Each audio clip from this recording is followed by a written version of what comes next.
Okay, welcome back to another episode of the Ricky Henderson podcast, the greatest of all podcasts, the G.O.A.P. I'm your host, Alex Espinoza, with my co-host, Dr. Hot Dog Hal Gordon. Hot dog. And we're super glad to have Kim Jackson. You might know her as Kim Stomper Beanie Jackson on Twitter. She is the one who has done these beautiful hand-knit Stomper Beanies over the past few years. Kim, how's it going? How you doing? Good. I'm good. It would be nice if it was a sunny sky out right now, but we're doing good. I know. I keep looking out my window. There's all these trees. I think the trees are just going to fall on my house, and it's going to be the end of the Ricky blog. But oh no, still here. So Kim, I'll just step in real quick here, and before you attack Alex, of course, you haven't knitted these Stomper Beanies, have you? I wasn't going to say anything. Oh, really? I thought you did these. I thought you did these with your hands. They're crocheted. Oh, excuse me. Well, I know Kim. The last few years vending, she's always out in left field. Not only does she make what I think have become ubiquitous and famous Stomper Beanies, but she's also a great hot dog customer. Yeah. So Kim, why don't you tell us how you started? Like, how did you make the first Stomper Beanie? How did it come to pass? So our family are big A's fans, and my husband's cousin had a son, and he was going to go to his first A's game. His name is Jackson, and so Jackson was going. So I had to do something. So I made him a blanket, an elephant doll, and then I thought, what about an elephant beanie? I'm a fan. And so I made the beanie, and my husband said, "Where's mine?" And that's when it started, and it's been 700 beanies since then. Wow. 700 beanies. How long does it take you to make one beanie? 4 hours. 4 hours. That is dedication. Wow. That's amazing. Yeah. And are you guys, and your husband, Steven, right? Right. Yeah. You guys been on the I think it was in Seattle last year, right? Like Dallas put you on the broadcast. They talked about you guys for a few minutes. You guys been A's fans forever, and like, are you guys still doing the road trip thing? You guys going to hit up as many ballparks as you can? So this year we're going to Colorado because Colorado's having their 30th anniversary, and it's our 30th wedding anniversary. Oh, perfect. Oh, so we're going to make the road trip to Colorado this year so we can add the Colorado Rockies 30s onto the back of the patch. That's right. So when you guys go on road trips, you have a road Oakland A's jersey, right? Right. No, it's a green jersey. Oh, it's a green jersey. Okay. And it says road trip on the back. Yep. There's patches for every place we've been. Mm-hmm. And our favorite one is underneath the armpit is the Giants. There you go. So patches of all this difference. Now I remember Alex was talking about that last year when you guys were up in Seattle. And I thought it was very funny because it was a national broadcast. Right. And the broadcasters were like, "Oh, I guess you're going to have to go. I don't think you can buy that at the store. You have to go on Etsy to buy that one." Nope. She made them herself. Through Twitter, my Instagram, or find me at the stadium. Find her at the stadium. Where can they? What's section 138, right? Are you out in left field? 134. 134. Okay. The 88 ramp. Yeah, and so have you guys been going to games like at the Coliseum since forever? Or Our first date was at the Coliseum. Oh, okay. Oh my God, you got to tell us about this. Yeah, we met the week after we met. We went on our first date to the game. Okay, and we sat over like 128, 127 because he's a Ricky fan, and so we were engaged. 20 days later. Wow, you knew it. And we've been married 30 years. Wow. He said the one thing that I had to do is start the wedding at 1:05 or he's wearing a canary yellow tuxedo. And I was like, no tuxedo is coming in the yellow. It was my actual wedding invitation says 1:05. Oh, that's awesome, Kim. That's so good. I hope it would actually start at 107 just to stay right, you know. We had season tickets for years, and then it was just the three of us, him, our son, and the two of us. And then we decided it was just too much. We weren't going to be able to afford the extra ticket. That's when it was Hess, right? Haas. Walter Haas called my house and said, "Can I speak with Steven Jackson?" What? I'm like, "Honey, someone's on the phone for you. You can't believe who it was." And he got on the phone, told him that we'd gotten married, told him about my son being sick and needing chemotherapy, and that's why we couldn't afford the tickets anymore. He gave us our season tickets at a reduced price and $1 per seat for my son. That's incredible. And from that point on, it was like, we'll be A's fans forever. That just kind of sealed the deal for us. Wow, that's incredible. I mean, so what is it like for you now? I mean, I know the A's the past couple of years have, or at least last year wasn't great. No. But you know, I still see you at the ballpark. I mean, what is your just general sentiment towards the team and just how everything's going right now? You know, well, those guys are still out there playing ball. Whether they're winning, whether they're losing, they're still out there giving their all. And so as fans, we need to be out there to support them. I understand people are mad at the ownership. I understand they're worried about going places. But while they're still at the Coliseum, my butt's going to be in a seat at the Coliseum because I don't know if they're going to outprice me when they go to Howard Terminal. I don't know if it's going to be, they leave to Vegas. But for me, my family was raised there. All of my kids have memories there. And now my grandkids, Hal met my grandbabies, I met all your grandkids. They're great. Yeah. They're also good hot dog customers. So that's all Hal cares about is the hot dog. So tell me more about like how when you first made so what year did you make the first Stomper Beanie? In 2017. Okay, so how long had you been crocheting before then? When did you start crocheting? I learned as a kid. Okay. And then when I became disabled, I picked up my hook, and it's what got me through. I've had major spine surgery. That's why I sit in a wheelchair. I've had 14 spine surgeries. Oh, wow. And so my hook is what got me through all of it. And being able to watch a game and be able to sit there with my crochet hook, that's kind of got me through some really scary times. And so I love both things. So this was the perfect craziness. And it's still, people say they're so silly. And I go, that's the point. It's supposed to bring a smile. It's supposed to bring a smile to their face. And so whenever we go on our road trips, I always take a dozen of them and I start handing them out to A's fans that I see at the stadiums there. Yeah. And so I tend to give away about 25% of them. I'll see a baby that's like at their first game and I'll toss the mom a baby hat. But I give away quite a few. I surprise people. Have you been go ahead, Hal. Yeah, I have to say that occasionally I'll wear my beanie while I'm vending, and and the looks that I get. I mean, people just say like, how do you get that? I assume that you must, when you give these away to people just get stopped on the street all the time saying, "Where'd you get that?" Yeah. So I didn't see that in the store. How do you get that one? That's amazing. And the people in the store now send them to section 134. So the guy in the store told me to come over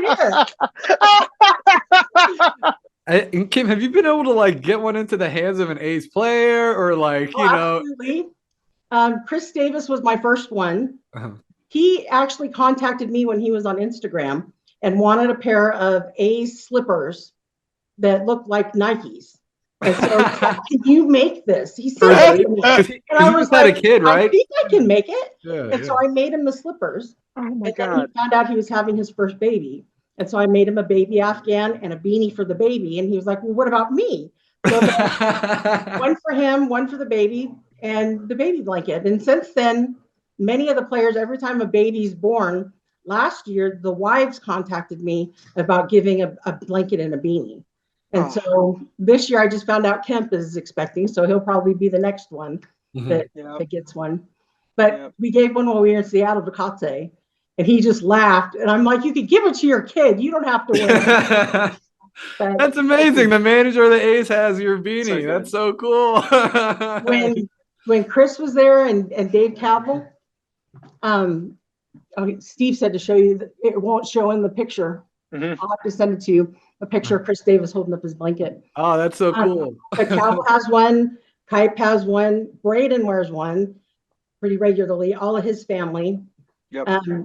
When I gave Fosse his, he came and pulled me aside and said, "Can you make my grandbaby a blanket? I have a grandbaby due." Oh and so I made him an A's blanket. It's actually got the A's logo on it, and I have pictures with him holding up the blanket. So yeah, I've stitched for lots of them.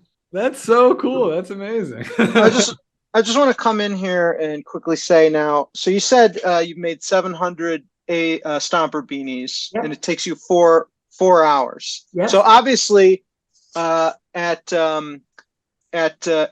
that's two a day for an 8-hour work day, which would be 700 divided by 2. That would be 350 work days. Wow. Thanks for doing that. Huh?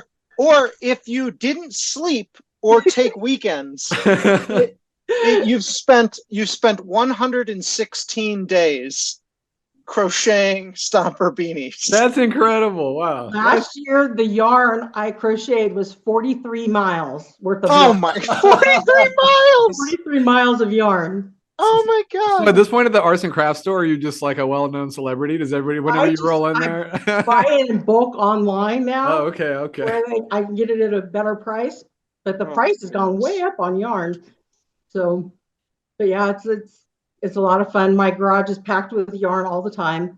And every time I leave my house, I have my A's backpack, because if I've got time, I got to be hooking. I've got wait lists. You got it. It's between this and I have the cow beanie that I make, the bear beanie, and the splash beanie for Stockton Ports. Yeah, I also have a Cal Bear Anoski a beanie. So when I haven't walked in graduation, but when I walk in graduation later this year, I'll try and I'll wear that one instead of the big old stupid flat cap thing. I think you should wear the Stomper beanie, man. Sure. Yeah. Yeah. Kim, what are you most excited about this year? I mean, there's a whole bunch of new guys in camp. Have you been following spring training? Or I've been watching every game. Are you excited about Fuji? Like, what's kind of got you excited about this season? I'm excited about Fuji. I'm actually liking what I see from Aller. Yeah, he looks a lot better this spring. Yeah, he's improved greatly. And then I'm liking the personality that I'm seeing out of May. I like how he interacts with the fans online and kind of brings everybody together. Yep. I like that. For me, I'm excited to get in contact with friends again. All these people that I chat with online, I really miss, because we see them out at the stadium all the time. And that's my family, and I like my family. Are you going to be out at the, I think the Oakland 68s are organizing a fan fest. It's like the day after opening night. I don't know if you heard about that. It's at Old Can Brewery in Oakland. Yeah. Are you going to be there for that? I think I met you. That's where I met you and Steven last year, was at the fan fest in Brooklyn Basin, actually. Yeah. Last year I donated a couple of beanies for them to have on their giveaway raffle. Yeah. But yeah, we've talked about it. Depends on if the husband can get home in time to get me there, because he actually works in San Leandro. Oh, yeah, all the way back to get me, and then all the way back there. And on a Friday night, that's kind of insane. That's tough. That's tough. But during the season, I'll drive to pick him up on Friday, and then we'll spend the weekend at the ballpark. So, I think I've asked you this before, but how did you create? How does one just end up creating? So, obviously, I'm sure that, you'd made beanies before, but how did you create the ears and if anyone's listening and hasn't, it takes a lot of math. That's the trunk. The trunk takes Stomper trunk in order to make it go up. You have to reduce stitches on this side and expand stitches here. So there's a lot of math to it. Oh man! And there was a lot of trial and error. The first ones were kind of straighter, and then I finally figured out, okay, now I got it right. So, but the perfect curve was the hardest part. And I've made one for Stomper. I actually made one Stomper size. Really? Wait, how big was it? The people who used to be with Stomper back in 2019, before the whole, they asked me to make him one, so I made him one. They were supposed to bring it out in 2020, and then everything fell apart. So they say they have it. I don't know if they're going to bring it out this year or not, but it's in his uniforms. Oh my goodness! Well, they gotta. The next time I see Stomper, I'll let him know. Beanie. I'll do like, hey, you got to get that beanie out there. Do you think you think you could? You've done this. You made 700 of them. Do you think you could make a Stomper beanie with your eyes closed by now? Pretty much. Yeah. I've never written down the pattern. Okay. It's all up here. Yeah. People have asked me to write it down, but in some of the technique is a little advanced to be able to write it out. So it'd be difficult to write the pattern. But I've been told you need to have that patented. You need to have that. And I'm like, it's not about, for me, anything that I make goes to charity. So whatever the cost it cost me to make them, that's what I take out, and the rest of it all goes to charity. Because that's not what this was about. This was about the fans, and that's what it's going to be always. Yeah, I have to say I was, when you first gave me one, I'd seen people around with them before, and I too, I was like, I don't know where those come from, but oh man, they're so cool. And when I first got mine, I was like, oh, I think I wore that. I remember it was right. It was like right one of the first games back after COVID. When you wore it and put it on that baseball card, you made my day. Right. That's right. Yeah, I have one of my baseball cards. I'm wearing the Stomper beanie. Immortalized forever. I mean, when I think of like the community that is the A's fandom, you're right up there wearing your Stomper beanie, right up there on Mount Rushmore amongst all the weirdos and drummers and banner guys. And when Guy did his Rooted in Oakland, where the tree was getting pulled, and he had me holding on with the Stomper beanie, I was just so shocked to be on there. And he was like, "No, you deserve to be on there." Yeah, so absolutely. Yeah, we need to have Guy on here at some point. I like his comics a lot. He's got some cool stuff. Yeah, he's got some great stuff. That's the thing I love about A's fans. A's fans they've always been super creative. You know, it's like there's always been like an extra element. I feel like at the Coliseum. So yeah, I think A's fans kick Fanatics' butt with all the stuff they produce. Kim, one last thing I want to ask you. So you're sitting in front of a hutch or a china closet or something, just jacked full of Ricky. I love the Ricky stuff. Love it. What's your favorite Ricky Henderson memorabilia back there? Back behind me? Well, I waited for a year for that 18-inch bobblehead. That's a really cool one. I love that's like the logo I have, him holding the base. That's my logo of my podcast. We've purchased like painted skateboards, and we have hundreds of we could fill our house if I got everything. We literally have thousands of items of Ricky Henderson. It's your husband, right? Your husband's a super collector, right? Yeah. Now, my husband's a super collector, and he was back in 2000. We were in Beckett Baseball Monthly as super collectors. Oh, and cool. We even went to see Ricky get inducted into the Hall of Fame. We made that. Oh, cool. So we're Ricky fans. Yeah. All right. And final question. What's your favorite A's game? What's your favorite A's game memory? The favorite A's game that you went to, or your favorite memory, or, it can be one, or it can be a collection of them. Well, it used to be back when they won in 2012, I think it was. Yeah. But I'd have to say the one that gave me chills last year was Vogt's hitting that home run in the end. Yeah. I was in tears. We were sitting on the rail that day, so we were in different seats. And to see that happen and that be so magical, a great ending to a wonderful career. And he was one of the best when it came to fan relations. Yeah. Earlier that day, we were doing batting practice behind, and his kids were there. And he came up and he shook our hands, and he's just a great guy. So that to me is one of my warmest memories.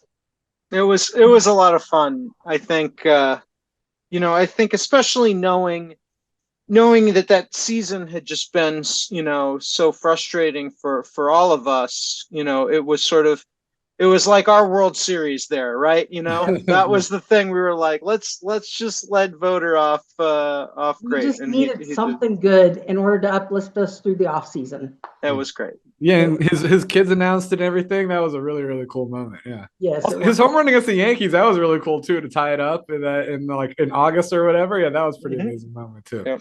Yeah. All right, Kim. Well, thank you so much, Kim. That was a really great chat. I love that story about Walter Haas. That's amazing. That's a really, really cool story. I love the beanies. These things are the greatest. Can't wait to see you. We'll be out there in 9 days. We'll be out there.